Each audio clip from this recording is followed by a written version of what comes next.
নিজেকে তৈরি করতে হবে, তবে তুমি সমাজ শিক্ষা দেবে। আর এই মহাভারত বলো আর রামায়ণ বলো বাবা, এটা সবটাই কিন্তু সমাজ শিক্ষা। তৈরি হয়ে যাবে বাবা দেহের গঠন, মনের গঠন তৈরি হবে যদি তুমি মহাভারত পাঠ করে একবার হৃদয়ঙ্গ করতে পারো। তাহলে আমরাও বাবা সশরীরে যাব যুধিষ্ঠির মহারাজের মতো, সশরীরে স্বর্গবাস। কিন্তু আমরা বাবা পরিবর্তে কিন্তু সেটা বাস্তবে আমরা ফলাতে পারি না। কিন্তু ভগবান কৃষ্ণ আজকের পা ধোয়াচ্ছে কেন? সমাজকে শিক্ষা দিল, ওরে কলির জি আমাকে দেখে শিখে নে, তোদের দুয়ারে যদি সাধুগুরু বৈষ্ণব আসে সবার আগে পা ধোয়ার ব্যবস্থাটা করিস। কি মাইরা এই নিয়মগুলো আগেকার দিনে ছিল, এই এখনকার দিনে আমাদের মতো মেয়েরা আমরা আর বিশ্বাস করি না ওইগুলো। কেন জানো? যত টিভি সিরিয়াল দেখি আর তাদের মতো আচরণ হয়ে যায়। কিন্তু মনে রেখো মা, যদি দুবারে গুরুজন আসে সবার আগে পা ধোবার ব্যবস্থা করো। আর অনেকে বলবেন যদি গুরুজন না আসে, যদি বছরান্তর গুরুদেব না আসে, দেহ রাখেন, তাদের কি হবে? তাদেরও উপায় বলে দিয়েছে বাবা। যে যার ঘরের বাবা মা তো আছে, যে যার ঘরের শ্বশুর শাশুড়ি তো আছে, কৃপা করে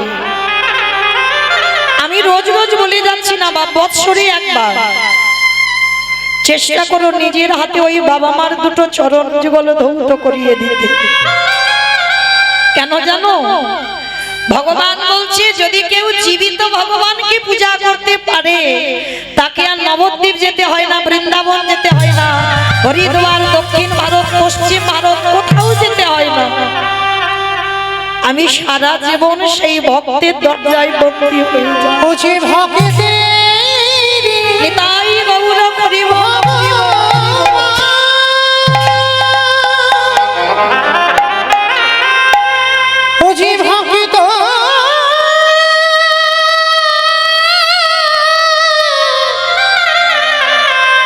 ভক্ত ছাড়া কিছু জানে না কৃষ্ণ, তাই তো যুগে যুগে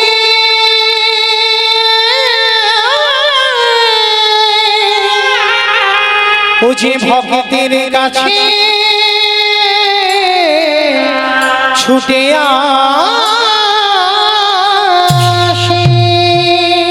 ভগবান সমাজকে শিক্ষা দেওয়ার জন্য আজকের পা ধোয়াচ্ছে। শুধু পা ধোয়ালো নয় বাবা, আরো একটা কাজ করেছিল। কি কাজ জানো? যত যত ভক্ত এসে প্রসাদ পেয়েছিল কৃষ্ণ দয়াময় ওই প্রসাদের পাতাগুলো তুলে নর্দমায় ফেলেছিল। শুধু নর্দমায় ফেললো না বাবা, ওর ভিতরে আরো একটা কাজ করেছিল। যত যত ভক্ত প্রসাদ পেয়েছিল আমার কৃষ্ণ দয়াময় ওই পাতা থেকে এঁঠোগুলো তুলে নিয়ে আমার ভগবান আজকে সারা গায়ে মাখছে।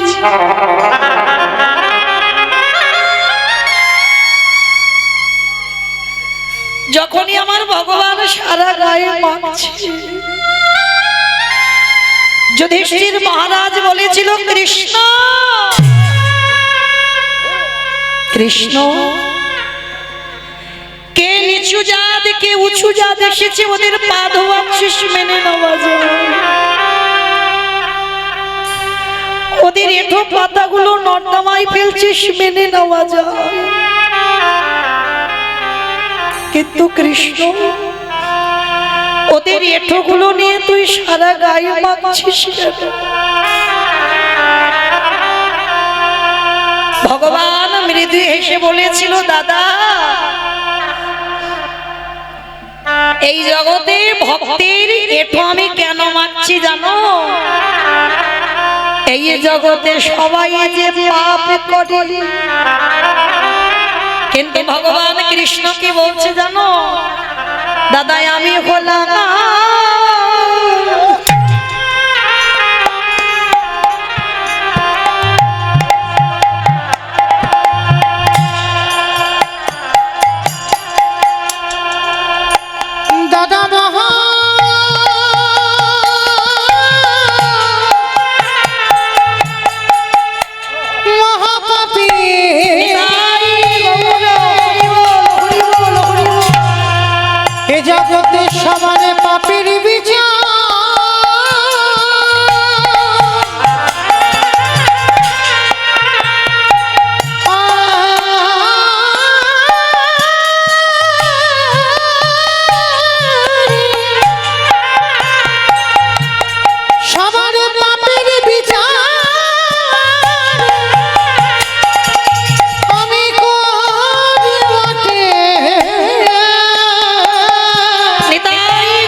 যুধিষ্ঠির মহারাজ বলছে কৃষ্ণ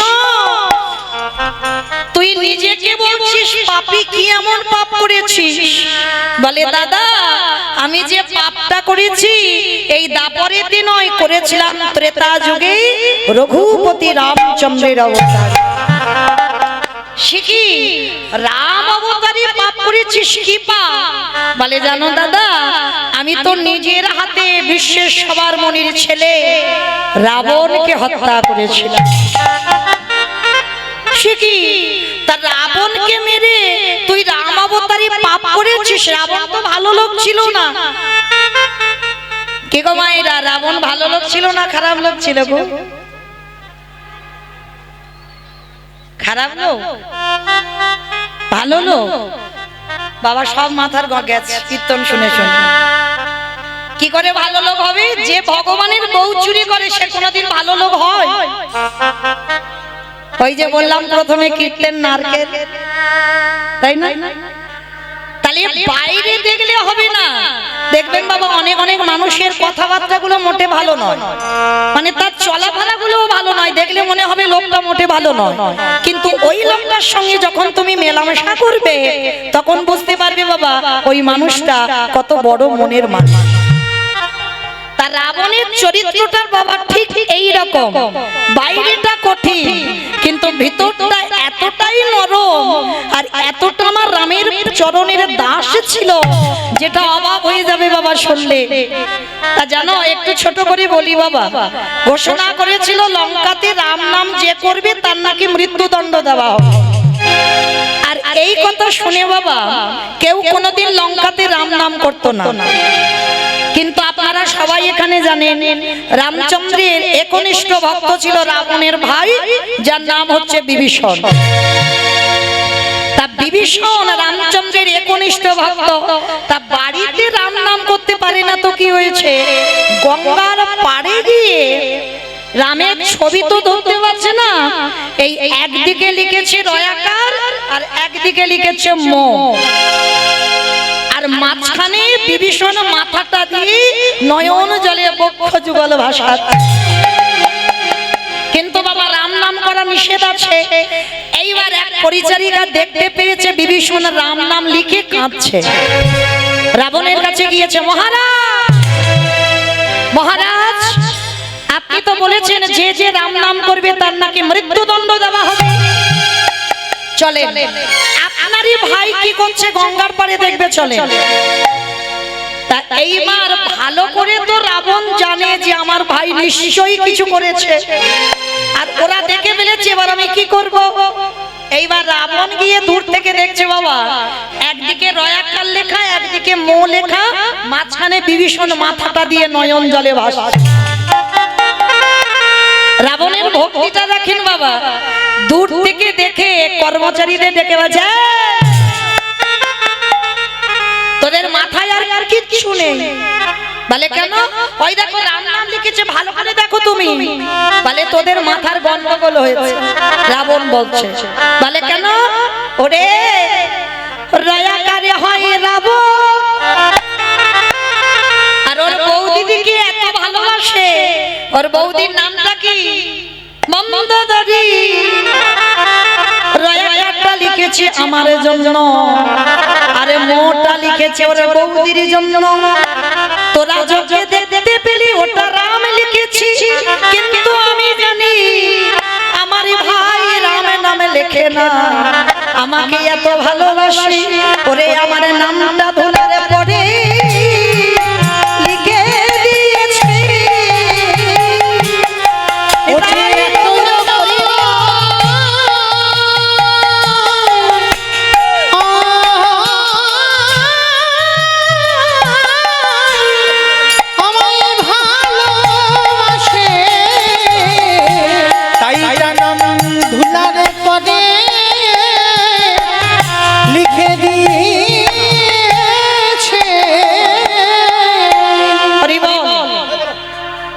দাদা যদি পিছনে ওইগুলো না দেন তো খুব ভালো হয়, দেন না দেন না, হরি বল, অপরাধ নিও না।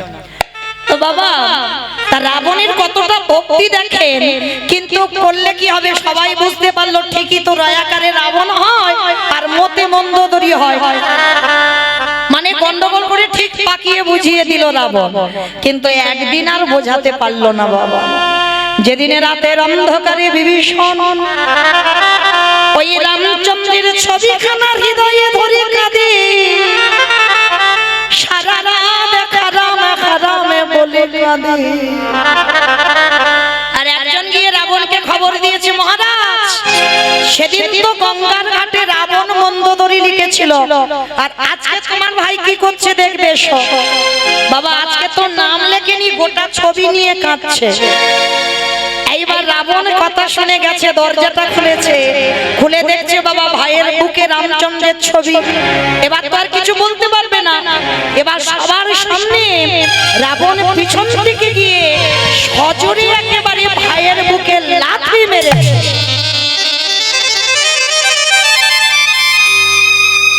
এই জায়গাটা মা খুব মন দিয়ে শুনবে, কেমন? এইটা সমাজ শিক্ষা, আপনাদের আমাদের শিক্ষা হবে।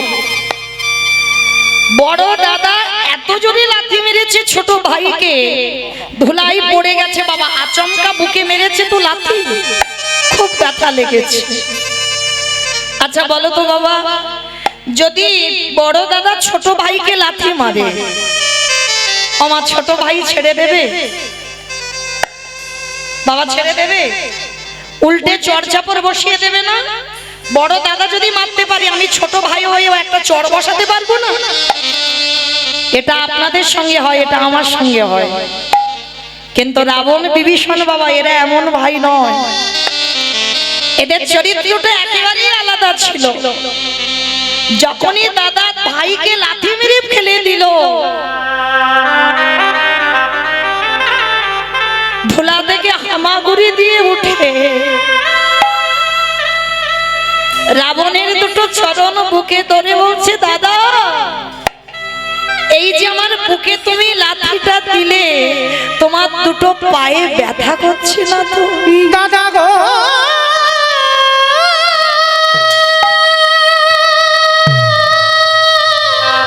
নিতাই বাবুর প্রেমানন্দে হরিব। আমার এই কঠিন বুকে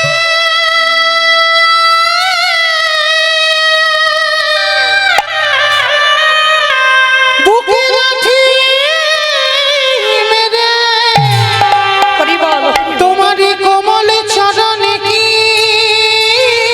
আঘাত লাগে।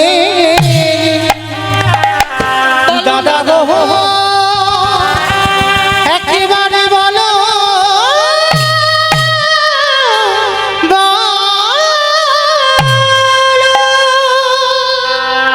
এত জোরে যে লাথি মারলে আমার বুকে লাগে এটা বলছে না, বলছে দাদা তোমার দুটো পায়ে ব্যথা করেনি তো? সেদিন রাবণ বলেছিল দূর হয়ে যা, ঘরশত্রু বিভীষণ, আমার খাবি আমার পড়বি আর আমার শত্রুর নাম জপ করবি, বেরিয়ে যা, এক্ষুনি আমার দুয়ার থেকে বেরিয়ে যাবি। একটা লাথি মেরে বাড়ি থেকে বের করে দিয়েছে। আর যেই না বের করে দিয়েছে বাবা, রাতের বেলা তো ভাই বেরিয়ে গেল। বাবা দেখবেন আমরা অনেক অনেক সময় ছেলে মেয়েদের উপরে রাগ করে মারধর করি, কি মা করেন না? আচ্ছা সন্তানকে মারবার পর বকবার পর আধা ঘন্টা পরে মনটাই কষ্ট হয় না? যে বাবা মা মারে সেই বাবা মা আবার বুকে টেনে আদর করে। তাহলে রাবণ ভাইকে লাথি মেরে কষ্ট পাইনি? সারা রাত রাবণ ঘুমাতে পারেনি গো, শুধু মনের ভিতরে বাজছে কখন একটু পরিষ্কার হবে আর একবার আমার ভাইয়ের কাছে গিয়ে দেখা করে আসা। কারণ রাবণ জানতো বাবা ও আমার পায়ের লাথি খেয়ে কত দূর যাবে, কত বড় ভক্ত ভাবে। এবার সকাল হয়েছে, রাবণ গিয়ে দাঁড়িয়েছে রামচন্দ্রের কাছে, ভাই ভাই রে বেরিয়ে আয়, আমি তো দাদা এসেছি, একবার দেখা করে যা। লক্ষণ এসে করজোর করে বলছে, কি গো তোমার লজ্জা করে না? কালকের ভাইয়ের বুকে লাথি মেরে তাড়িয়ে দিয়েছো, আর আজকের ভাইয়ের পা ধরে ক্ষমা চাইতে এসেছো। দেখেছ? রাবণের খুব বড় চেহারা তো, কোমরে হাত দিয়ে বলছে, তুই কি মনে করেছিস কালকে লাথি মেরে আজকের ক্ষমা চাইবো বলে এলাম? ভুল ভাবলি। ওরে আমি দেখতে এলাম আমার পায়ের লাথিটা যে কালকের খেলো না, ওই লাথিটা খেয়ে ঠিক ঠিক জায়গায় গেল। কত বড় ভক্ত বাবা, যারা শুনছেন বুঝতে পারবে, আর যারা শুনছেন না তারা তো কিছু বুঝতে পারবেন না, অনুভব করবেন। আমার লাঠিটা যে আমার ভাই খেলো, কত দূরে আসবে আমি দেখবো না যে ঠিক ঠিক জায়গায় পৌঁছালো কিনা। তার মানে কি বাবা বুঝতে পারছেন রাবণের কতটা ভক্তি ছিল? ও লাঠিটা তো মেরেছিল রামের চরণে পাঠাবে বলে। রাম এসে বলছে, রাবণ এইরকম ভাইকে কেউ লাথি মারে? কেন মেরেছো তুমি ভাইকে লাথি? যেই না বলেছে কেন মেরেছো, রাবণ রেগে গিয়ে বলছে, চুপ! সবাই শুধু জগতে দেখলো আমি আমার ভাইকে লাথি মেরেছি, কিন্তু ওই লাথিটা মেরে আমি কলির জীবকে একটা শিক্ষা দিলাম। কি শিক্ষা পেলাম না এই লাঠিটা থেকে? ভালো করে শুনবেন। রাবণ কলির মানুষকে শিক্ষা দিল ভাইকে লাথি মেরে। ওরে কলির জ্ঞানন্ধজি, তোদের সবাইকে একদিন লাঠি ঝাঁটা খেতে হবে, সবাইকে খেতে হবে বাবা। কারণ যতদিন তোমার দুটো চরণ চলবে, দু হাতে ভরে তুমি রোজগার করতে পারবে, চাকরির পেনশনের টাকা তুমি সংসারে দিতে পারবে, তুমি চোখে দেখতে পাবে, কানে শুনতে পাবে, বদনে বলতে পারবে, সংসারে তোমার ভালোবাসবে। কিন্তু যেদিন আর তোমার চলার শক্তি থাকবে না, যেদিন তোমার দু হাত দিয়ে রোজগার করতে পারবে না, সেদিন তুমি সংসারে আবর্জনা হয়ে যাবে। যেদিন তোমার 10টা ইন্দ্রিয় শিথিল হয়ে যাবে, যেদিন বিছানায় পড়ে পায়খানা প্রস্রাব করবে, এই সংসার তোমায় দোতলা থেকে তোমাদের নিচের তলায় নামাইবে। যেদিন তুমি পায়খানা করে বিছানায় পড়ে থাকবে, এই সংসারে তোমার একদিন ভালোবাসবে, দুদিন ভালোবাসবে, 15 দিন ভালোবাসবে, জোরে 1 মাস ভালোবাসবে, তারপরে লাঠি ঝাঁটা দেবে। রাবণ বলল, কলির জ্ঞানন্ধজি, শিশুকালে কৃষ্ণ ভজে কৃষ্ণ পাবার আসে, যৌবনকালে কৃষ্ণ ভজে আসে বানায় আসে, বৃদ্ধকালে কৃষ্ণ ভজে জমের তরাসে, সময় থাকতে থাকতে যেজনে গোবিন্দ চরণ আঁকড়ে ধরতে পারে, তাকে তো সংসারে আর কোনোদিন লাঠি ঝাঁটা খেতে হয়। ওরে কলির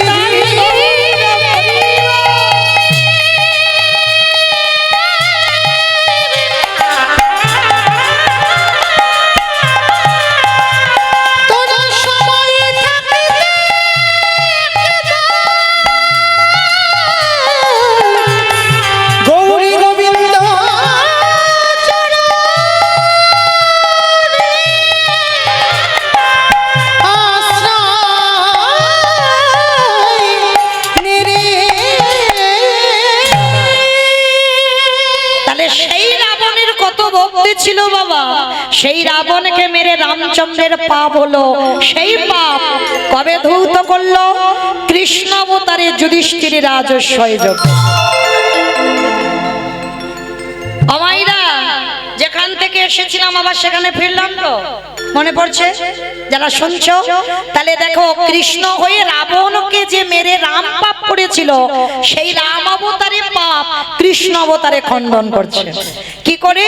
রাজস্বয় যজ্ঞে আজকের ভক্তদের চরণ যুগল ধৌত করে। তাহলে বাবা এইটুকু শুনে কি শিখলাম? আমরা মানুষ মাত্রে তো পাপ করব, ভগবান যদি পাপ করে আমরা করব না? আমরা তো পাপ ফেললেই অপরাধ।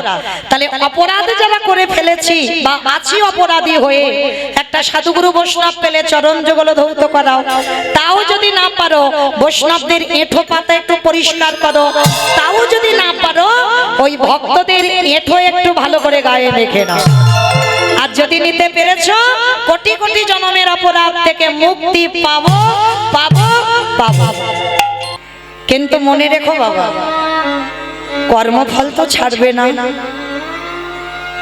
কি গো মা, কর্মফল ছাড়বে? ওই জন্য সবার কাছে নিবেদন, আমি কি করছি, আমার কর্মটা ঠিক হচ্ছে না ভুল হচ্ছে, সেই দিকে একটু খেয়াল রাখতে হবে। কারণ ভগবান কোনোদিন নিজেকে ছাড়েনি, আমার রাধারানীকে যাকে সব থেকে বেশি ভালোবাসে তাকে ছাড়েনি, মা যশোদাকে ছাড়েনি, সচী মাতাকে ছাড়েনি, কাউকে ছাড়েনি। আর আপনারা আমরা তো তুচ্ছ বাবা, আমাদের ছাড়বে মনে করেছো? যেমন দেখেন বাবা, মহাভারতে 12 জন বৈষ্ণবের মধ্যে একজন বৈষ্ণব হচ্ছে পিতামহ ভীষ্ম। ভালো করে বিচার করবেন বাবা, যারা মহাভারত জ্ঞানী এখানে বসেছে। এই পিতামহ ভীষ্ম নিজে কিন্তু সংসার করেন, যারা পড়েছেন দেখবেন সংসারী কিন্তু নয় ভীষ্ম। হ্যাঁ, তা এই ভীষ্ম সংসার না করেও কিন্তু বাবা কোলে পিঠে করে নাতি পুতিদের মানুষ করেছে, করেনি বাবা? হ্যাঁ, এদিকে এরা 100 জন, আবার এদিকে এরা 5 জন। ছেলের বাবা না হয়েও ছেলেদের মানুষ করেছে। কেন? শুধুমাত্র বাবার সুখের জন্য। কি বাবা, যারা মহাভারত জ্ঞানী জানেন তো, শান্তনু রাজার সুখের জন্য নিজের কত বড় ত্যাগ। সত্যবতীকে যখন বিয়ে করলো, প্রতিজ্ঞায় আবদ্ধ করেছিল যে সত্যবতীর গর্ভে যারা আসবে তারাই হবে এই রাজ্যের রাজা। কিন্তু জ্যেষ্ঠ পুত্র ছিল কিন্তু গঙ্গাপুত্র ভীষ্ম। তবু কিন্তু বাবা ভীষ্ম মাথা নিচু করে বলেছিল, মা আমার বাবার সুখের জন্য, আমি দেখেছি আমার বাবা তোমাকে পছন্দ করেছে, নিরজনে আমার বাবাকে কাঁদতে দেখেছি, তাই আমি কথা দিলাম তোমার গর্ভে যে ভাইরা আসবে তারাই হবে এই বংশের রাজা। আমি তোমার চরণ ছুঁয়ে কথা দিলাম, আমি ওই রাজত্বে কোনো অধিকার নেব না। শান্তনু রাজা প্রথমে মেনে নিতে চাইনি, বলছে বাবা তুমি বিশ্বাস করছো না তো, আমি কথা দিলাম মাকে তোমার হাতে তুলে দেওয়ার জন্য আমি কোনোদিন নিজেই সংসারী হব না। সন্তান দেখো বাবা কেমন, বাবার সুখের জন্য নিজে সংসার করলো না, নিজে ব্রহ্মচর্য পালন করলো। শুধু ব্রহ্মচর্য করলো না, নিজে রাজত্ব ত্যাগ করে দিয়ে নাতিপুতি ছেলেদের মতো ওদেরকে মানুষ করলো। সংসারে থেকেও সন্ন্যাসী হলো, সংসারে থেকেও বৈরাগ্য পালন করলো। তাহলে আজকে এই পিতামহ ভীষ্ম এত ত্যাগী হয়েও বাবা তাকে মহাভারতে 10 দিন যুদ্ধ করার পর 58টা দিন সরসজ্জা করতে হয়নি বাবা। দেখেন 12 জন বৈষ্ণবের মধ্যে একজন বৈষ্ণব, তিনি 58টা দিন সরসজ্জার উপরে। ভালো করে ভাবেন বাবা, আমাদের পায়ে যদি একটা সূক্ষ্মাতি সূক্ষ্ম কাঁটা ফুটে যায়, আমাদের পায়ে কত ব্যথা লাগে, লাগে না বাবা? কাঁটাটা বার করে দেবে, কিন্তু কাঁটা বার করে দেওয়ার পরেও বাবা এখনো 2-4 দিন ব্যথা থেকে যায়। আর পিতামহ ভীষ্মের কথা একটু অনুভব করেন,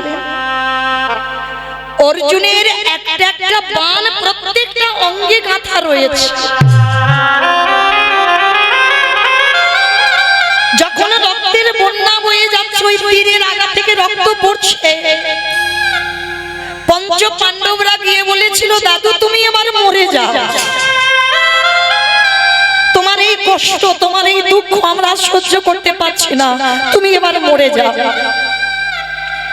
বাবা আমরাও বলি, দেখবেন সমাজে কোন আমাদের আত্মীয় পরিজন যখন বিছানায় পড়ে খুব কষ্ট পায়, আমরা আত্মীয়রা ঠাকুরের কাছে ডাকি, ঠাকুর এবার মানুষটাকে নিয়ে নাও, কারণ ওনার কষ্ট আর দেখা যাচ্ছে না।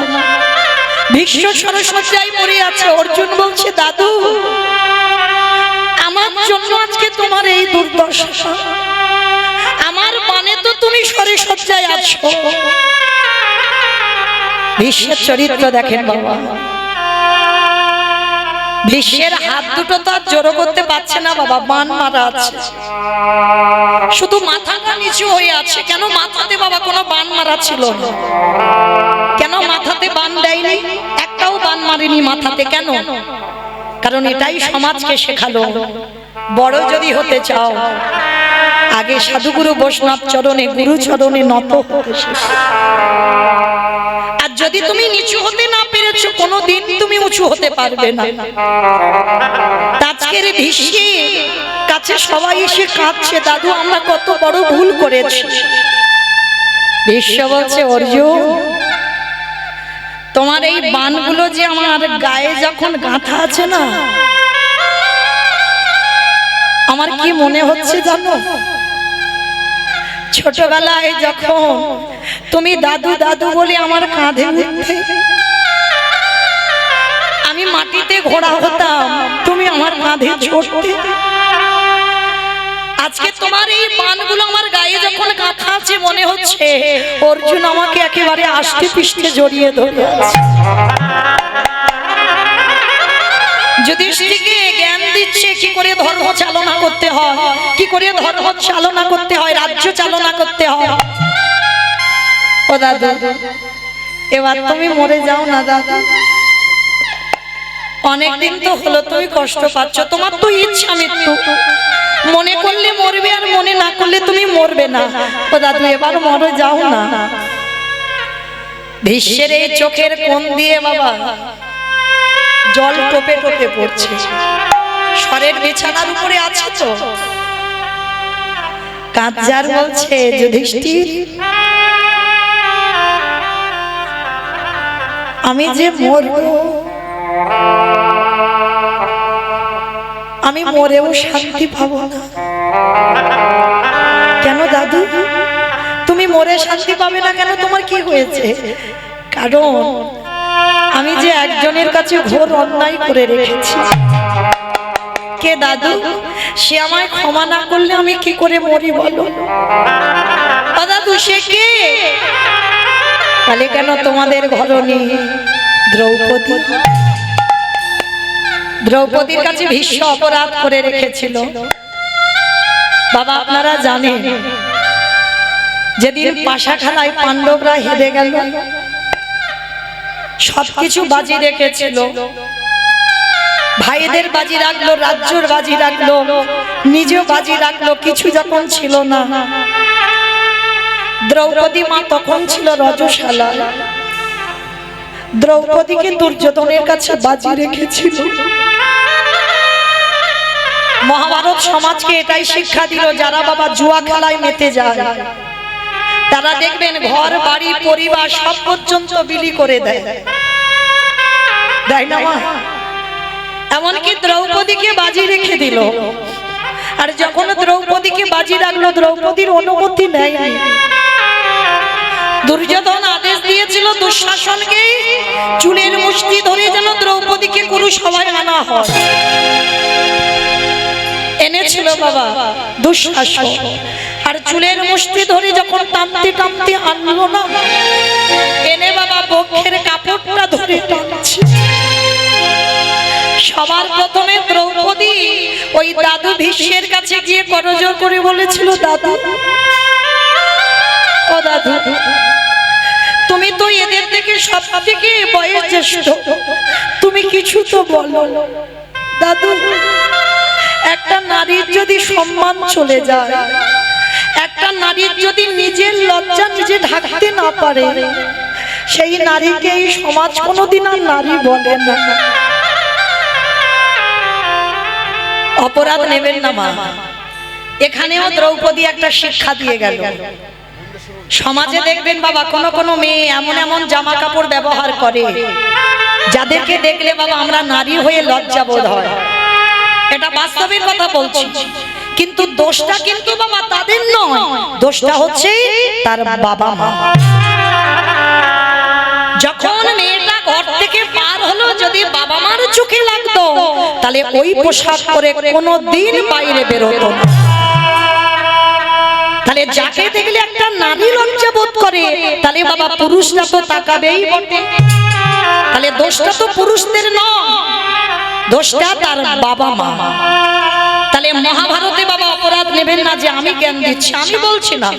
মহাভারতে দ্রৌপদী বলেছিল যে নারী নিজের লজ্জা ঢাকতে না পারে, যে নারী নিজের লজ্জাটাকে সমাজে বিলিয়ে দেয়, তাকে সমাজ কোনোদিন নারী বলে গণ্য করে না। নিতাই গৌর প্রেমানন্দে। তাই তো আজকের দ্রৌপদী কাঁদছে, দাদু মাথা নিচু করে আছে, কিছু বলছে না। পাঁচটা স্বামীর কাছে সাহায্য চাইছে, তোমরা কিছু তো বলো। পাঁচটা স্বামী বীরেদের মতো যাদের চেহারা, তারা মাথা নিচু করে আছে। অষ্টগুরু দ্রোণাচার্যের কাছে বলল, গুরুদেব তুমি তো কিছু বলো। গুরুদেব মাথা নিচু করে আছে। কেউ যখন কিছু করতে পারছে না, সব শেষে দ্রৌপদীর চৈতন্য হলো। তার মানে একটা নারীর সম্মান চলে যাচ্ছে আর তোমরা দাঁড়িয়ে দাঁড়িয়ে দেখছো, তার মানে তোমরা তোমার আসল আপন নয়। তাহলে আমার প্রকৃত আপন যে হবে, একবার তো আমি তার কাছে যাব। কি বাবা এই ভুলটা আপনারা আমরা করে ফেলি না? প্রত্যেকের জীবনে তো দুঃখ কষ্ট আসে। প্রথমে দেখবেন আত্মীয় পরিজন বন্ধু বান্ধব গ্রাম প্রতিবেশীর কাছে সব বললাম, বলে যখন বাবা কেউ কিছু করতে পারলো না, তখন সব শেষে তো আমরা ভগবানের চরণ ধরি। চরণ ধরে একটা কথা বলে যাই বাবা, কারোর জীবনে যদি কোনো সমস্যা হয়, লোকের কাছে বলবে তো তুমি হাসির পাত্র হবে। তোমার দুঃখের কথা শুনে না তারা হাসবে, তাদের কাছে বলো না। বলতে যদি হয়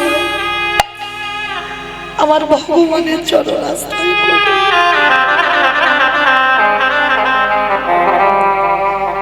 আর এই জীবনে যে একবার কৃষ্ণ চরণ ধরতে পেরেছে, তাকে সমাজে কেউ কিছু করতে পারে না। দ্রৌপদী কাচ্চার বলছে, সখা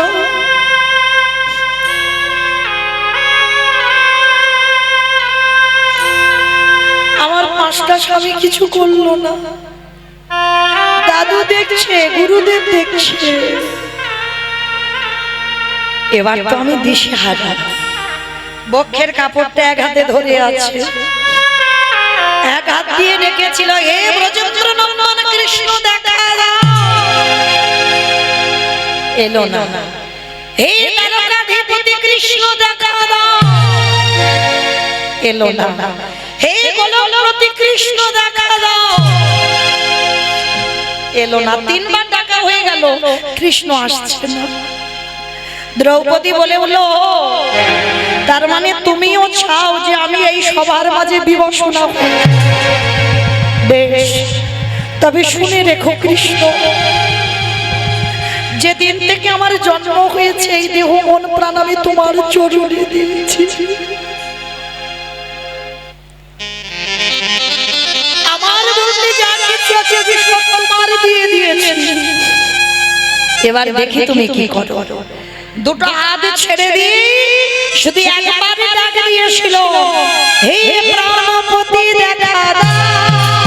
হে প্রাণপতি দেখা দাও। হে প্রাণপতি দেখা দাও। হে প্রাণপতি দেখা দাও।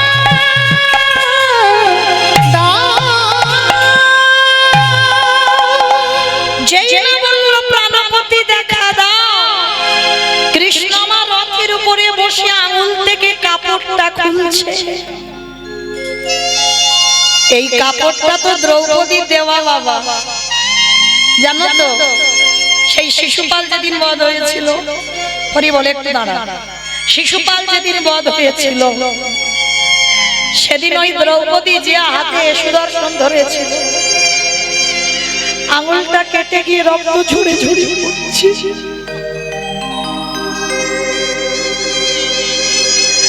দ্রৌপদী লজ্জা ঘৃণা ভয় কিছু করেনি। কৃষ্ণকে ভালোবাসতে গেলে বাবা আত্মসমর্পণ করে দিতে হবে। সবার মাঝখান থেকে ছুটে গেল, ছুটে গিয়ে দ্রৌপদী বস্ত্রটা ছিঁড়ে কৃষ্ণের আঙুলে বাঁধল। কৃষ্ণ বলেছিল, দ্রৌপদী যেদিন তোমার বস্ত্রের প্রয়োজন হবে একবার তুমি হা কৃষ্ণ প্রাণ কৃষ্ণ বলে দেবে। আমি পৃথিবীর যেখানে থাকি না কেন আমি তৎক্ষণাৎ তোমার কাছে এসে আমি বস্ত্র জুগিয়ে দেব। আজকে সেই দিনটা কৃষ্ণ আঙুল থেকে কাপড়টা খুলে যেখান থেকে বস্ত্র শেষ সেখান থেকে বস্ত্র জুড়ে দিল। যখনই বস্ত্র টানছে আর শেষ হচ্ছে না বাবা। আর দুর্যোধনদের একটা ভাই ছিল যার নাম বিকর্ণ। বিকর্ণ বলছে, দুঃশাসন পারবি না, দ্রৌপদীকে রক্ষা করবার মালিক এসে গেছে।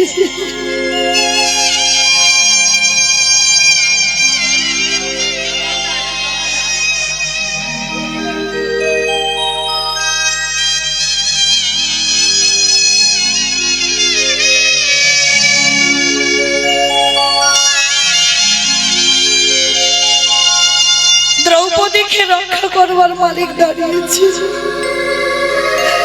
কৃষ্ণ এসে বলছে, সখা আমি 3 বার ডাকলাম তুমি কেন এলে না? ভগবান হেসে বলছে, সখী আমি তো রেডি হয়েছিলাম, তোমার ডাকাটা দেরি হয়েছে। ভগবান বাবা সবার দরজায় দাঁড়িয়ে আছে, আমরা ডাকতে পারি না তাই আসি। কিন্তু ডাকার মতো যদি কেউ ডাকে আমার ভগবান তৎক্ষণাৎ তার ঘরে প্রবেশ করে। যেই না দ্রৌপদী বলছে তোমাকে 3 বার ডাকলাম, তোমার এত দেরি হলো কেন? বলে সখী তুমি কি বলেছো? বলে কেন, আমি প্রথম বললাম হে দ্বারকাধিপতি কৃষ্ণ দেখা দাও। হস্তিনাপুর কোথায় আর দ্বারকা কোথায়? 3 দিনের পথ, টাইম লাগবে না? তারপরে কি বলেছো, হে গোলকপতি কৃষ্ণ দেখা দাও। কোথায় হস্তিনাপুর আর কোথায় গোলক? আসতে টাইম লাগবে না? তারপরে কি বলেছো, হে ব্রজেন্দ্র নন্দন কৃষ্ণ দেখা দাও। কোথায় হস্তিনাপুর কোথায় ব্রজ? আসতে টাইম লাগবে না? বাহ বাহ সখা বাহ। তাহলে 3 বারের ডাকে এলি না, 4 বারের ডাকে এলি কেন? সখী 4 বারে তুমি কি বলেছো বলো তো? বলে কেন, আমি বললাম প্রাণপতি দেখা দাও। বলি ওহে দ্রৌপদী এই জগতের সংসারে মাঝি যদি একজন ভক্ত কায় মন বাবাকে, যদি একবার আমার চরণে বসে, যদি একবারে হে প্রাণপতি দেখা দাও বলি ডাকিতে পারি, আমি ভগবান হয়ে পৃথিবীর যেখানে থাকি না কেন সখী গো আমি ভক্তের দ্বারে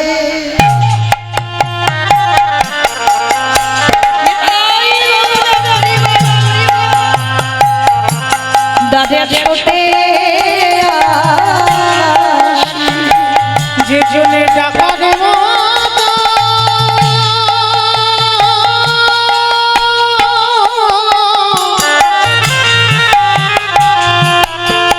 যে জনে ডাকার মতো ডাকিতে পারে সেই ভক্তের কাছে ছুটে আসি। সেই দ্রৌপদী যখন দাদুকে ক্ষমা করে দিল, এইবার ভীষ্ম সরসজ্জায় পড়েছে, বাবা প্রাণ হারাবে। আমার ভগবান এসে দাঁড়িয়ে আছে, কারণ দক্ষিণায়নে যদি কেউ দেহ রাখে বাবা তাকে আবার মনুষ্য কুলে আসতে হবে, আর উত্তরায়ণ চলাকালীন যদি কেউ ভক্ত প্রাণ হারায় তাকে দেব লোকে চলে যেতে হবে। তা এইবার ভীষ্ম দেহত্যাগ করবে। এইবার কৃষ্ণ এসে বলছে, ভীষ্ম আমি জানি তুমি আমার দেহত্যাগ করবে। আচ্ছা বলো তো ভীষ্ম, তুমি আমার যাওয়ার সময় কোন রূপে দেখতে চাও? কোন রূপে দেখতে চাও? তাহলে শোনো, আমাকে যদি বলো বৃন্দাবনের কৃষ্ণ আমি সেই রূপে দেখাবো, যদি বলো দ্বারকার কৃষ্ণ আমি সেই রূপে দেখাবো, যদি বলো মথুরার কৃষ্ণ আমি সেই রূপে দেখাবো। বলো তুমি কোন রূপ দেখতে চাও? ভীষ্ম কেঁদে বলল, কৃষ্ণ দয়াময়, আমি বৃন্দাবনের কৃষ্ণ রূপে দেখতে চাই না, আমি মথুরার কৃষ্ণ রূপে দেখতে চাই না, আমি দ্বারকার কৃষ্ণ রূপে দেখতে চাই না। ওমা, আমার বৃন্দাবনের রূপটা তো সব থেকে সৌন্দর্য। গোপবেশরে বেনু করে নব কৈশোরে নটবর, ওই রূপটা তো সাধু মুনি ঋষি সবাই চায়। আর তুমি বলছো ওই রূপ দেখবে না, তাহলে কোন রূপ দেখবে? ভীষ্ম নয়ন জলে এসে বলল, কৃষ্ণ রে যদি রূপে দেখাতে চাস, ওই কুরুক্ষেত্রের রণাঙ্গনে অর্জুনের রথের সারথি হয়ে যে দাঁড়ালি, আমারে দেখে কি মনে হলো জানিস? সত্য যুগে দেখলাম, ত্রেতা যুগে দেখলাম, দ্বাপরে যুগে দেখলাম, আমারে ভক্ত ভগবানের চরণ তলে বসে কাঁদে। আরে কুরুক্ষেত্রের রণাঙ্গনে তোকে দেখে কি মনে হলো জানিস? অর্জুন দাঁড়াইয়াছে উপরে, আরে তুই ঘোড়ার লাগামে ধরে নিচে দাঁড়িয়ে আছিস, দেখে কি মনে হলো জানিস? আজ ভগবান ধরে, আজ ভক্তির পায়ে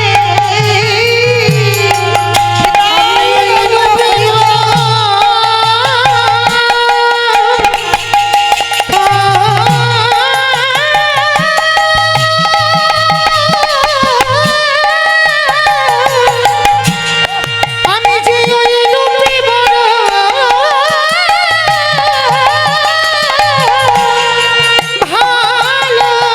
ভালোবাসি,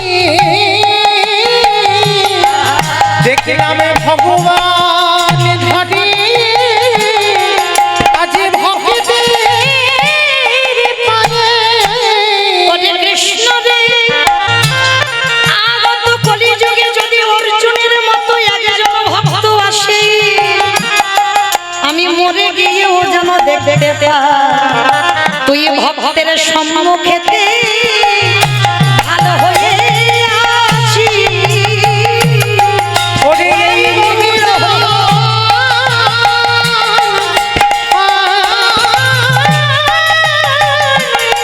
জানাই রাখলাম ভক্তের সম্মুখেতে ঢালে হয়ে ভক্তচরণে আমার নিবেদন, আমার এই দিদি ভাইরা, আমার দাদা ভাইরা অনেক কষ্ট করে, অনেক পথ পরিশ্রম করে এই হরিনাম যজ্ঞের আয়োজন করেছেন। আমার বহু বহু ভক্ত সেবারও আয়োজন চলছে, তাই আপনাদের কাছে যাচ্ছেন বাবা। আছে বলে কীর্তন হবে না, এটা কলিযুগ, দাঁড়ে দাঁড়ে ভিক্ষা করতে হবে মা। মনে রেখো, ওরা পেটে খাবার জন্য করছে না, ভগবত সেবার জন্য করছে। তাই আপনাদের কাছে যাচ্ছে, যার যেমন সামর্থ্য, যার যেমন ক্ষমতা আছে, আপনারা কৃপা করে ওদেরকে একটু দান করবেন। নিতাই গৌর প্রেমানন্দে হরি বল। এই জগৎ সংসারে যদি ভক্ত থাকতে হয় একজন, তিনি হলেন ত্রিলোকের বড় বৈষ্ণব বাবা ভোলানাথ। ধরতে যদি হয় আমার ভোলানাথের চরণ আগে ধরো, আর বাবা হচ্ছে আশুতোষ। একটা বেল পাতা, একটা ওই বাতাসা দিয়ে একটু জল দিয়ে দাও, বাবা সন্তুষ্ট। আর যদি বাবা একবার সন্তুষ্ট হয়, তোমাকে আর কান্নাকাটি করতে হবে না ভগবানের কাছে যাওয়ার জন্য। ভগবানের কাছে আপনি থেকে ওই ভোলানাথ নিয়ে চলে যাবে। তাহলে কিসের জন্য ব্রত করব? কেউ কখনো বলো না ওই স্বামী স্ত্রী সংসারের মঙ্গলের জন্য না। শিব চতুর্দশী ব্রত এই জন্য করব, আমরা প্রত্যেকেই কৃষ্ণ প্রেম ভক্তি লাভ করবার জন্য। নিতাই গৌর প্রেমানন্দে। তাহলে সেই পরম বৈষ্ণব বাবা ভোলানাথ আজকের এসে দাঁড়িয়েছে, যিনি কলিযুগে অদ্বৈত। কিন্তু কেন হলো অদ্বৈত? কি বাবা, এটা তো আমাদের জানা দরকার, প্রয়োজন। যিনি তিন যুগের শিব হলো মৃত্যুঞ্জয়, মানে মৃত্যুকে জয় করেছে। ভাগবত বলছে বাবা 125 বছর বয়সে আমার কৃষ্ণকে দেহত্যাগ করতে হলো, কিন্তু ভোলানাথ তিন যুগে মৃত্যু হয়নি, কিন্তু কলিযুগের মাটিতে হলো অদ্বৈত আচার্য মশাই। আজকের আমরা আস্বাদন করব বৃন্দাবনের মাটিতে ভোলি গোয়ালিনী কৃষ্ণ প্রেম।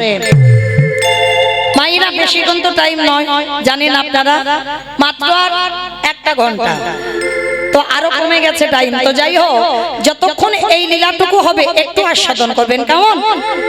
এই ভোলি গোয়ালিনী একটা নারী জাতি, এর ব্যবসা ছিল কি? আমা গোয়ালা জাতিদের একটা জাত ব্যবসা আছে, বলো তো কি ব্যবসা? কি করা? ওমা নাকি দুধে জল দেওয়া, মানে ওইটা আমাকে হিসে করে বললো না, আমার বাবা দেয় না। কারণ বাবা সত্যি কথা বলছি, এই হরিবাসরে দাঁড়িয়ে আমার বাবা তো ছানার ব্যবসা, দুধের ব্যবসা তো নয়। যদি দুধ বিক্রি করতো তাহলে নয় জল পাইল করলে কাজ হতো, কিন্তু বাবার তো হিসাব ছানা, তাহলে দিতে তো হবে না, দিতে তো হবে, নাহলে ছানাটা কাটবে কি করে? যাই হোক, তো চলেন আজকের এই যে ভোলি, এর কেউ ছিল না বাবা, একাই বাস করত। আর ওই মায়ের একটা গাভী ছিল, মানে গোমাতা। আর এই গাভীটার 1 বালতি করে দুধ হতো, 1 বালতি করে, একটা গোমাতা 1 বালতি করে দুধ দিত। আর প্রতিদিন ওই যে 1 বালতি করে দুধ হয়, আর ভোলি কি করে জানো মা? প্রত্যেক দিন ওই যমুনা থেকে আরো 1/2 বালতি দুধে ঢেলে দেয়। অপরাধ নিও না মা, একটা কথা বলে যায়, যারা যারা এই কর্মগুলো করেন, আমি কিন্তু ন্যায্য দাম দিলাম, অন্যায়টা আমি করলাম না, অন্যায়টা তুমি করলে। মনে মনে ভাবলাম না, ভাবছি কেউ তো দেখতে পাচ্ছে না, কিন্তু আমি যে দুধে জল পাইল করে বিক্রি করলাম, মানুষের চোখে ধুলো দেওয়া যায়, কিন্তু একজনের চোখে কি ধুলো দিতে পারবে? কিন্তু বলি একটা অভ্যাস ছিল কি জানো বাবা? দুধে জল দিলে কি হবে, ও প্রতিদিন বিনা পয়সায় 1 গ্লাস করে দুধ আমার গোপীনাথকে দিত। এটা নিত্য, গোপীনাথকে না দিয়ে ভোলি জলস্পর্শ করত না। তাহলে বাবা কর্মফল তো ছাড়ে না, তাহলে আজকের আমরা লীলাতে এই ভোলি বাবা 1 বালতি করে জল আর 1 বালতি করে দুধে পাইল করত। আমাইরা দান দেন, কিন্তু ধ্যানটা যেন লীলাতে থাকে, কেমন যেন গন্ডগোল আওয়াজ না হয়, সুন্দর পরিবেশটা যেমন ছিল তেমন যেন থাকে। তা এইবার 1 গ্লাস করে জল, 1 গ্লাস করে ওই জল মাখানো দুধ প্রতিদিন আমার মন্দিরের গোপীনাথকে দেয়। একদিন গোপীনাথ মনে মনে ভাবছে, ভোলি তোর তো কিছু অভাব নেই, বল, একটা গাভী 1 বালতি করে দুধ হয়, আর তুই কিসের জন্য তাতে আমার 1 বালতি জল পাইল করিস? এটা তো অন্যায়, এটা তো পাপ। তবে বলি এর জন্য তোকে একটু শাস্তি পেতে হবে, আমি তোকে পরীক্ষা নেব, দেখবো তুই কত বড় ভক্ত আমার। তা প্রতিদিন বাবা ওই জল মাখানো দুধ দেয় গোপীনাথকে, আজকেরও দিয়েছে। আর দিতে গিয়ে কি হয়েছে জানো মা? যমুনা থেকে 1 বালতি জল তুলেছি, আর জলটা তুলে যখন দুধের সঙ্গে মাখিয়েছে, ওতে আমার ভগবান চালাকি করে 2টো ছোট ছোট মাছ ফেলে দিয়েছে। এইটা তো ভোলি জানে না, 2টো মাছ ফেলে দিয়েছে। আর প্রতিদিন বাবাজিকে বলে, বাবাজি আমার এই দুধ দিয়ে গোপীনাথকে ভোগ লাগিও, কেমন? তা প্রতিদিন বাবা গোপীনাথকে ভোগ লাগায়। তা আজকের গোপীনাথের দুধটা নিয়ে গোপীনাথের 2টো গ্লাস, তা যেই না বাবাজি মহারাজ একেবারে ওই গ্লাসে 2টো জল দিয়েছে, আর সঙ্গে সঙ্গে আমার ভগবানের কৃপায় ওই দুধেতে বাবা ছোট ছোট 2টো মাছ পড়েছে। আমার বৈষ্ণব ঠাকুর রেগে যাবে না? রেগে গিয়ে ভোলিকে ডেকে বললেন, আপদার্থ তোর এত বড় স্পর্ধা, তুই জানিস না আমার গোপীনাথের ভোগে কোনোদিন মাছ দেওয়া হয়? আর তুই কিনা এই দুধে মাছ দিয়েছিস? অবাক হয়ে গেল ভোলি। বাবাজি বাবাজি আপনি কি বলছেন? আমি দুধে মাছ দেবো কেন? আমি তো জানি গোপীনাথ এই দুধটা খাবে, আমি মাছ দিইনি। এই, তবে তুই বলতে চাচ্ছিস আমি মিথ্যা কথা বলছি? হ্যাঁ? দেখবি চল। হাতটা ধরে টানতে টানতে নিয়ে গেছে, আর নিয়ে গিয়ে যেই না গোপীনাথের গ্লাসের দিকে তাকিয়েছে, বাবাজি মহারাজ দেখছে বাবা গ্লাসে দুটো মাছ ভাসছে, কিন্তু ভোলি দেখছে কোনো গ্লাসেই মাছ নেই। সবটাই ভগবানের পরীক্ষা। এইবার ভোলি দেখে বলছে বাবাজি কই, আমি তো মাছ দেখতে পাচ্ছি না। তবে রে, তার মানে তুই আমাকে মিথ্যাবাদী বানাতে চাইছিস? হ্যাঁ, আমি নিজের চোখে দেখছি দুটো গ্লাসে মাছ চড়ছে, আর তুই বলছিস মাছ নেই। ওই গ্লাসে দুধটা ঢেলে দিয়ে ভোলির হাতে দিয়ে বলছে দূর হয়ে যা, আজকে থেকে তুই মন্দিরে কোনোদিন পা দিবি না, আর আজকে থেকে তোর এই গ্লাসে দুধ নিয়ে আমার গোপীনাথের সেবা হবে না, হবে না, হবে না।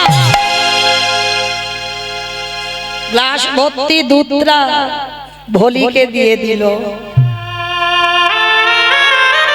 মনে রেখো মা, যার যেমন ভাব তার তেমনই তোলা। গ্লাসের দুধটা ভোলি বুকে করে নিয়ে বলছে গোপীনাথ। বাবাজি ঠাকুর বলছে মাছ আছে, কিন্তু আমি তো দেখতে পাচ্ছি না, বল। আজকে থেকে আমাকে এই সমাজে এক ঘরে করে দিল, আমার দুধ নিয়ে তোর আর সেবায় দেবে না। শুধু সেবা বন্ধ হলো না, আজকে থেকে তোর মন্দিরে আমার আশাও নিষেধ। কাঁদতে কাঁদতে ভোলি প্রতিজ্ঞা করলো, ভোলি গোপীনাথ আজকে থেকে আমি প্রতিজ্ঞা করলাম, এই দুধ তুই যতদিন না খাবি আমি কথা দিলাম আমি জলস্পর্শ করব না। মায়েরা কোনো দেবদেবী নয়, কোনো মন্ত্রতন্ত্র কোনো জ্ঞান নেই বাবা, শুধু এক গ্লাস করে ওই দুধ গোপীনাথকে দিয়ে এটুকুই তার ভালোবাসা। তা আজকে থেকে যখনই ওর দুধে গোপীনাথ সেবা হবে না, প্রতিজ্ঞা করলো আজকে থেকে তুইও যদি না খাস আমিও জলস্পর্শ করব না। আর এই যে বাবা ভোলি দুধে মাছ দিয়েছে বলে গ্রামের লোকজন সব জেনে গেল, আর তাতে গোপীনাথে ওই যে ভোলির যে গাভীটা দুধ হতো কেউ আর দুধ কেনে না।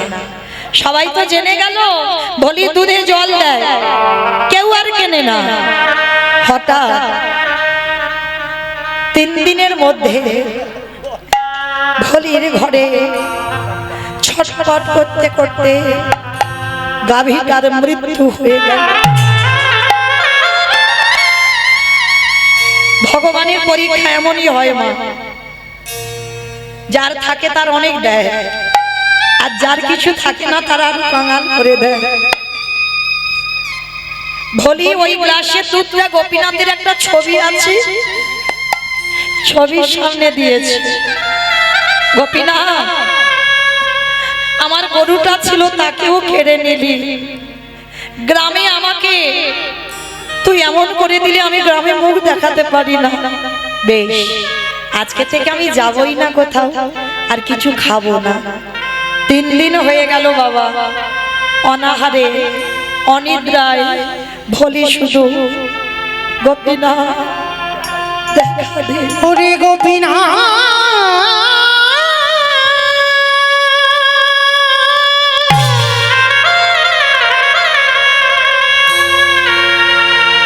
একেবারে দেখা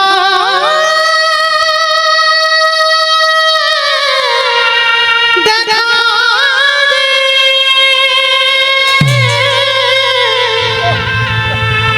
ওরে তুই নাকি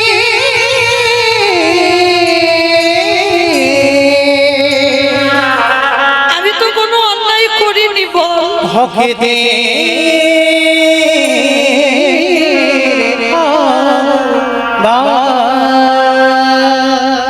3 দিন হয়ে গেল, 4 দিন হয়ে গেল, 5 দিন হয়ে গেল বাবা। ভক্ত আছে বলে তো ভগবান সেবা পায়।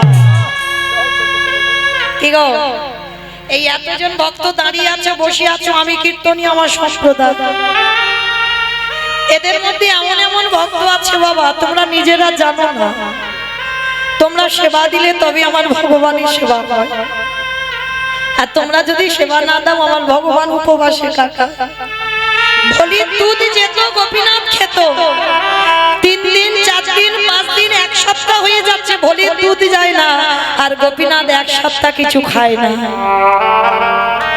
ভগবান মনে মনে চিন্তা করছে, তবে কি আমি বেশি পরীক্ষা নিয়ে ফেললাম, যাই একবার দেখি ভক্ত কেমন আছে।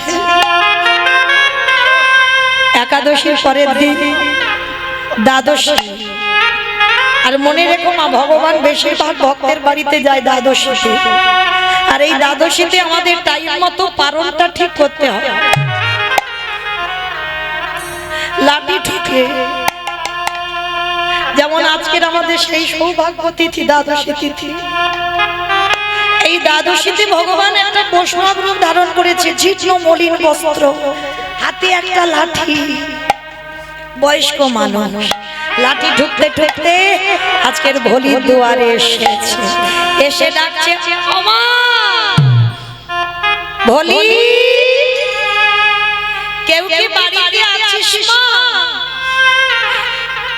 আমি কালকের একাদশী করেছি রে মা, আজকের পারণ করে এখনো কিছু খেতে পাইনি, তোর বাড়িতে একটু প্রসাদ দিবি মা?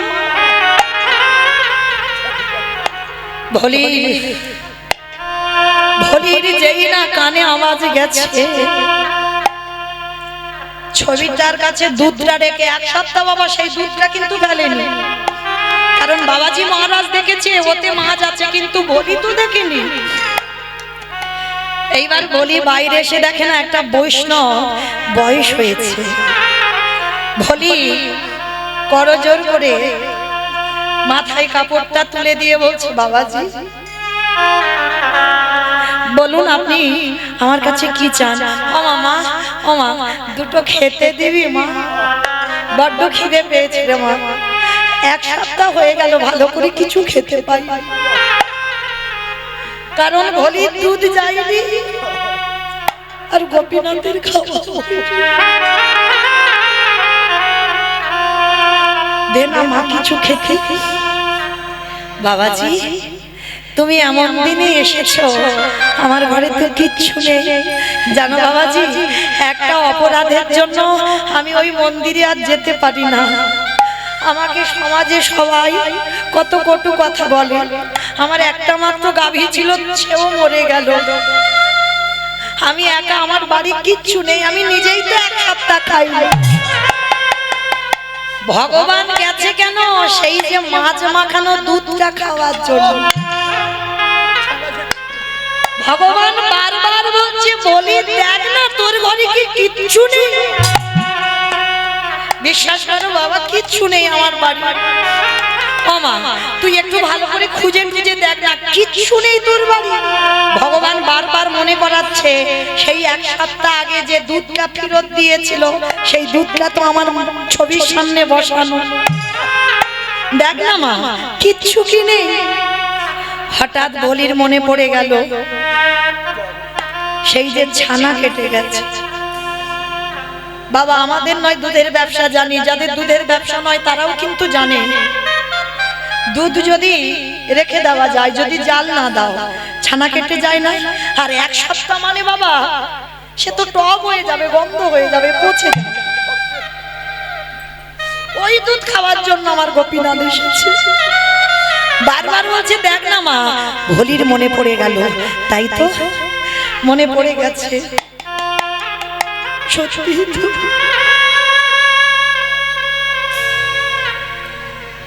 আমার মন্দির থেকে তো ফেরত দিয়েছিল যে গ্লাসে দুধ, কিন্তু বাবাজি তো বললো ওতে মাছ আছে, কিন্তু আমি তো মাছ দেখিনি। বাবাজি বলেছে মাছ আছে, কিন্তু আমি তো মাছ দেখিনি। গোপীনাথ অপরাধ হয় হোক, আমি এই মাছ মাখানো দুধ আমি আমার গোপীনাথকে মনে করে ওই বয়স্ক বাবাজিকেই সেবা দেব, তাতে যত অপরাধ হয় তুই আমার মাথায় দিয়ে আমি পেতে নেব, কিন্তু 1 সপ্তাহ যে বুড়ো লোকটা সেবা পাইনি আমি একটু দেব। ওই গ্লাসের দুধটা নিয়ে গেছে আর ভগবানের যেন আনন্দের সীমা নেই। ওই ভক্তের হাতে যেই না দুধটা দেখেছে, ভগবান আকুপাকু করে তাড়াতাড়ি করে ওই ভক্তের হাত থেকে ওই প্রেম মাখানো, ওই যে ভালোবাসা মাখানো ওই দুধের গ্লাসটাকে ওরে ভোলি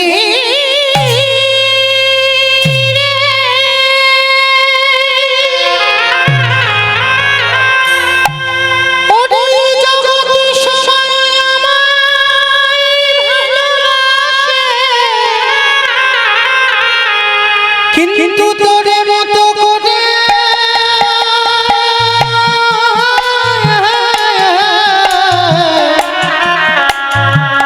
ভক্তি দিয়ে আমার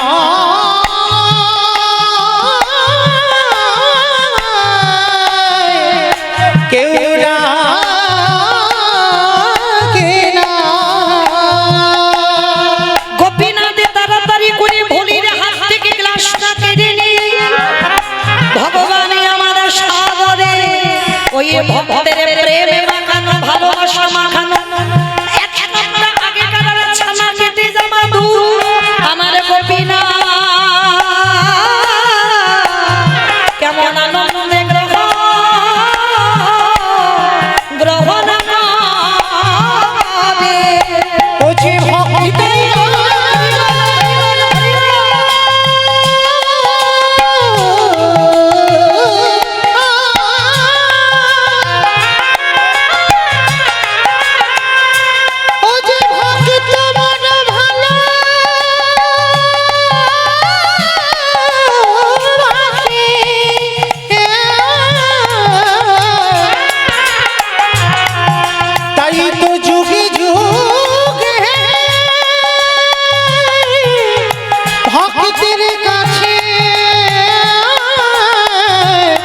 ছুটে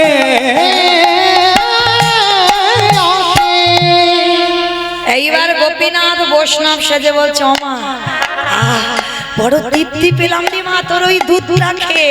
ও মামা এবার একটু রাত্রিবেলাটা তোর বাড়িতে একটু থাকতে দিবি মা। অট্টালিকা শ্বেত পাথরের মন্দির ছেড়ে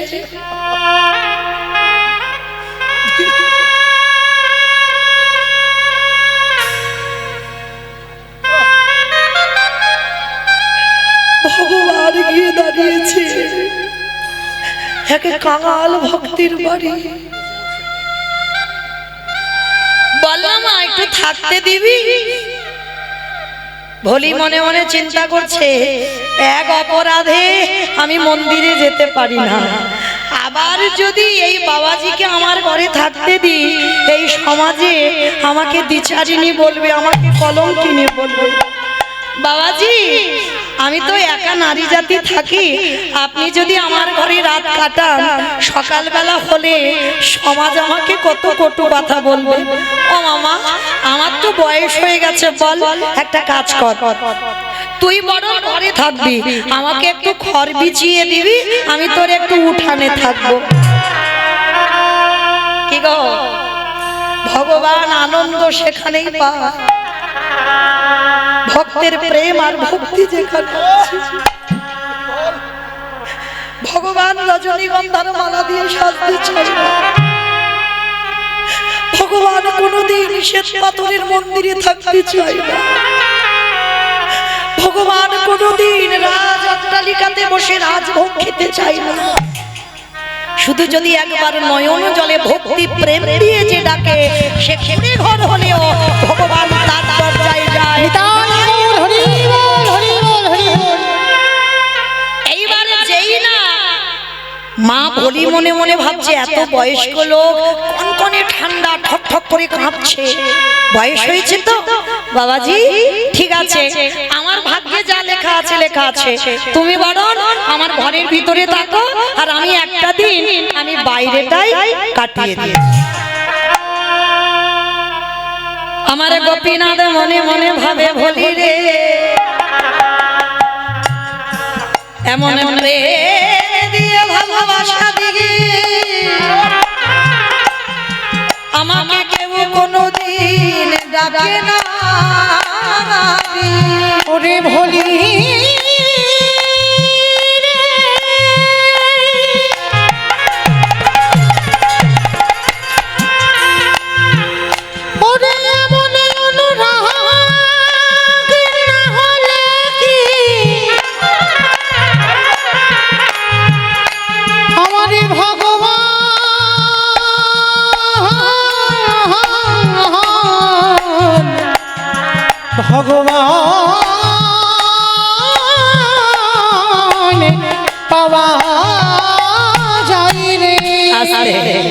এইবার ভোলি উঠানে খড়ের উপরে ঘুমিয়েছে বাবা, ঠান্ডার সময় ঠক ঠক করে কাঁপছে। আর নারী জাতি তো একটা পরপুরুষ রাত্রিবেলা ঘরে ঘুমিয়েছে, যতই বয়স্ক মানুষ বাবাজি হোক ভোলির ঘুম আসছে না। রাত্রিবেলা জানালা দিয়ে দেখছে বয়স্ক বৈষ্ণব ভগবান ঠান্ডায় কাঁপছে।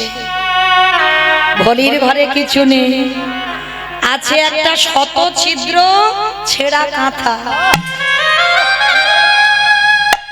ভোলি মনে মনে ভাবছে যাই হোক আমি একটা দিন আমি কাপড়টা গায়ে দিয়ে কাটাতে পারবো, বয়স্ক মানুষ ঠান্ডায় কষ্ট পাচ্ছে। সেই ছেঁড়া শত ছিদ্র কাঁথাটা গোপীনাথ রূপী বৈষ্ণবের গায়ে দিয়ে দিয়েছি।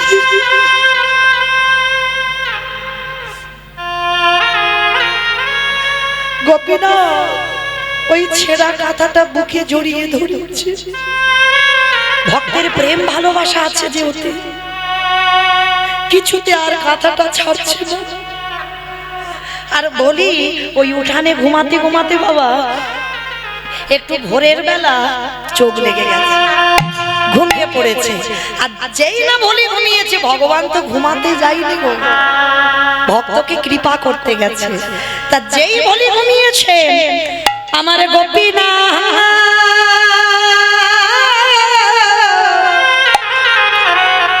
ওই ভোলির ঘর থেকে এসে মন্দিরে গোপীনাথের গায়ে ছিল দামি একটা শাল।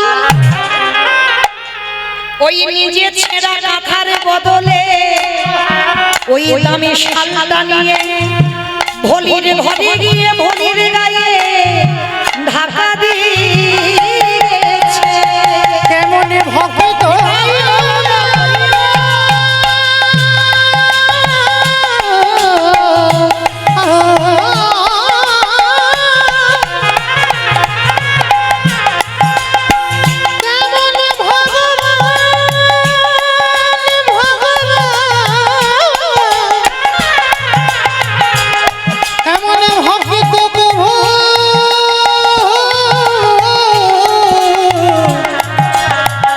দেখি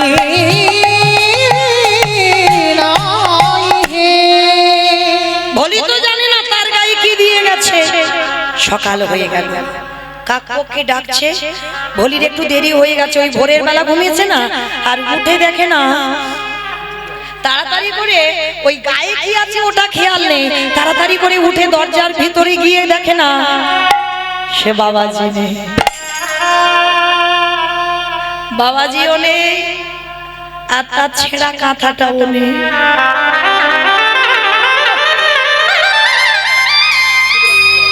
হঠাৎ বাবা দেখলো ভোলির গায়ে একটা চমকে উঠে,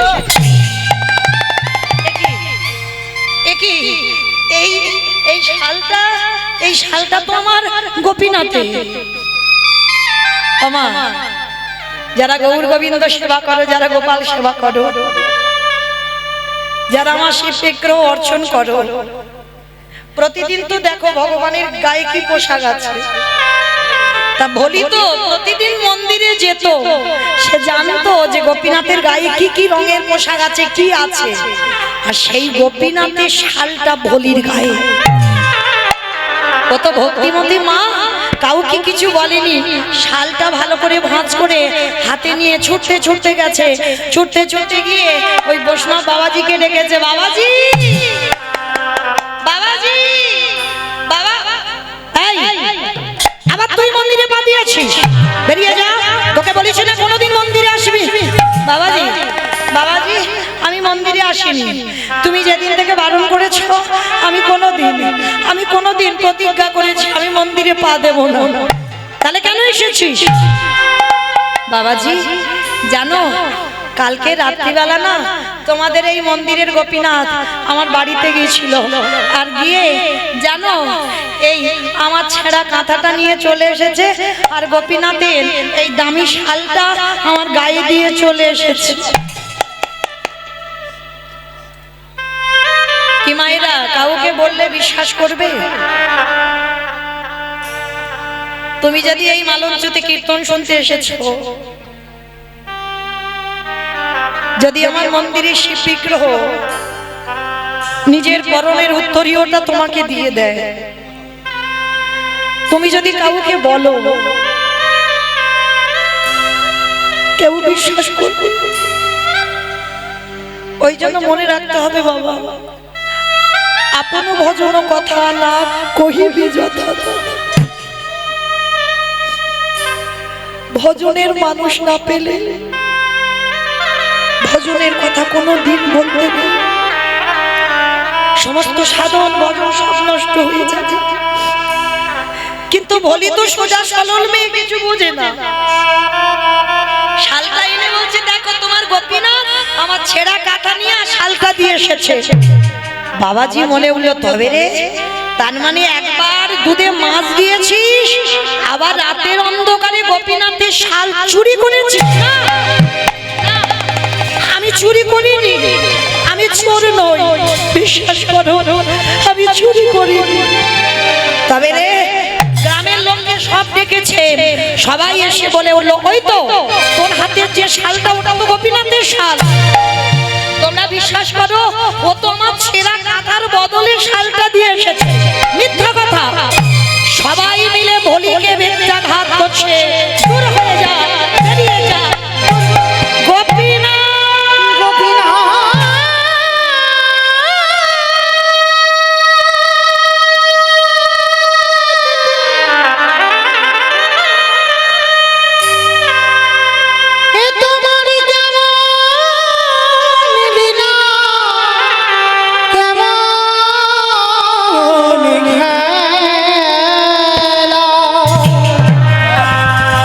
কৃপা করে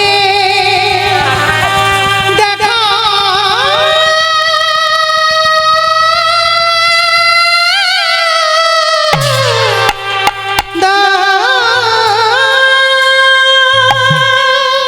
ভেবেছিলাম তোকে নিয়ে আমি সুখে সংসার করব, যে সুখের ঘর বাঁধতে চাইলাম, আমি সুখের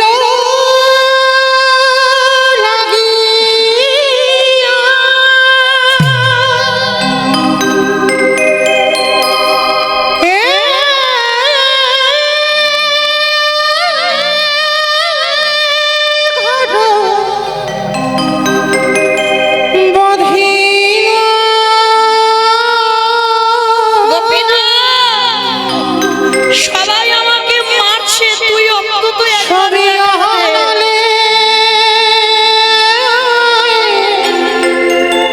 পুরিয়া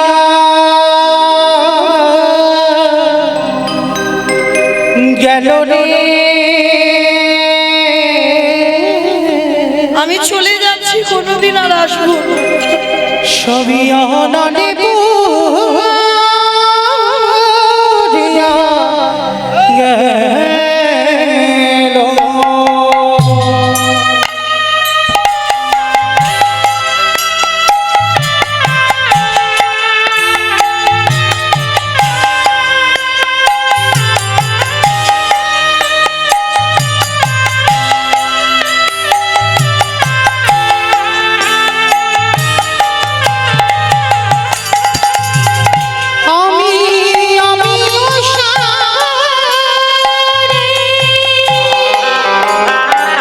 আর তুই আমাকে কখনো ডাকবি না, কখনো না।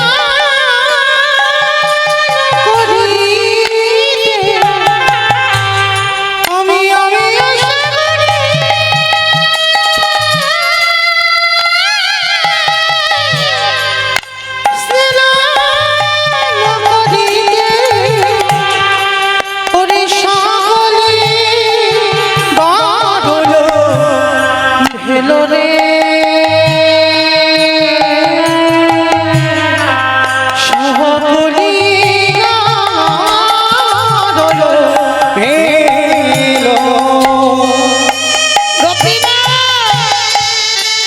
এখনো কি আমার চোখের জল তোর পায়ে যায় না?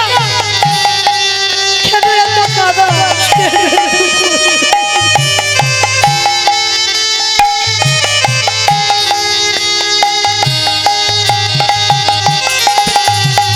আমি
আজ নয়নের জলে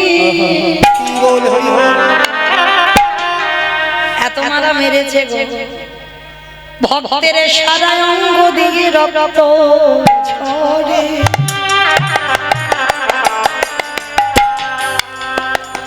আরে কি আমার মন্দিরে গোপীনাথ থাকতে পারি?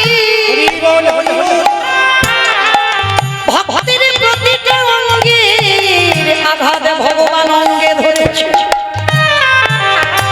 সিংহাসনে বসেছিল, ভগবান মুখ ঠুকে পড়ে আছে। এতবার মারছে বলি কে?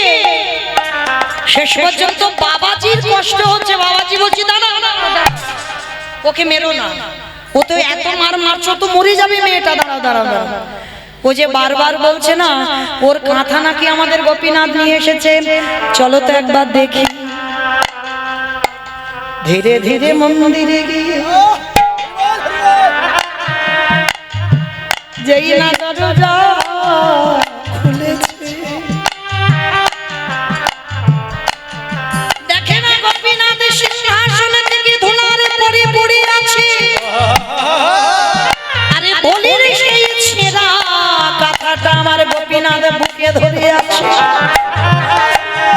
সেই রূপটা দর্শন করা মাত্র সঙ্গে সঙ্গে বাবাজি বেরিয়ে এসেছে মন্দির থেকে। বেরিয়ে এসে একেবারে বলির চরণে আঘাত রেখে বলল,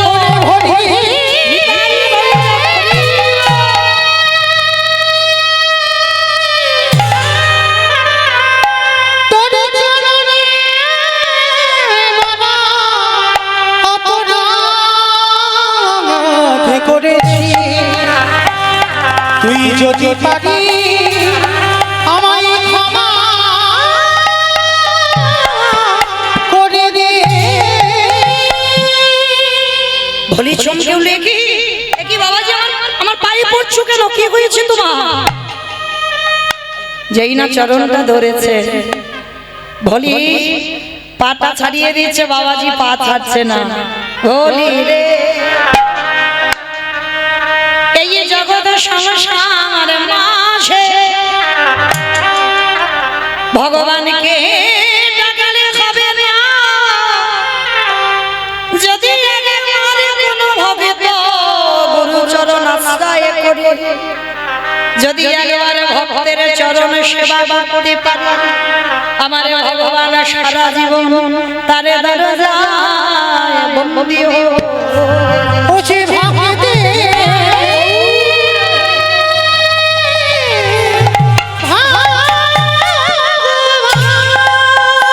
শেষে ভক্ত বল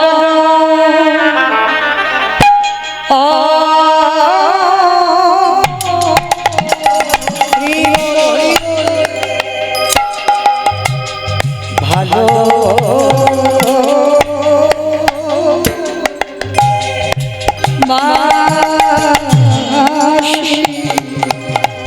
ওছে ভক্ত ছাড়া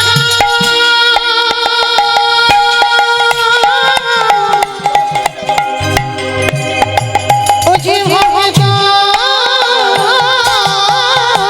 ছাড়া রহিতে না হরি বল হরি বল। ভক্ত বাবা